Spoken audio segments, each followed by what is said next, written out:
Hello दोस्तों, हमारे YouTube channel RJ incentive में आपका स्वागत है। तो चलिए शुरू करते हैं। यह कहानी एक छोटे बालक की है। एक बार लोहे की दुकान में अपने पिता के साथ काम कर रहे एक बालक ने अचानक ही अपने पिता से पूछा, पिताजी, इस दुनिया में मनुष्य की क्या कीमत होती है? पिताजी एक छोटे से बच्चे से ऐसा गंभीर सवाल सुनकर हैरान रह गए। फिर वो बोले, बेटा, एक मनुष्य की कीमत आंकना बहुत मुश्किल है, वो तो अनमोल है।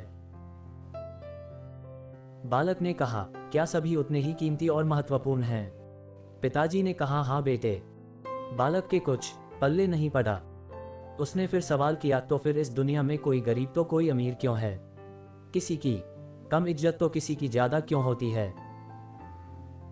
सवाल सुनकर पिताजी कुछ देर तक शांत रहे और फिर बालक से स्टोर रूम में एक लोहे का रोड लाने को कहा। रोड लाते ही पिताजी ने पूछा, इसकी क्या कीमत होगी?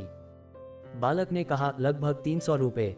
पिताजी ने कहा, अगर मैं इसके बहुत से छोटे छोटे कील बना दूं तो इसकी कीमत क्या हो जाएगी?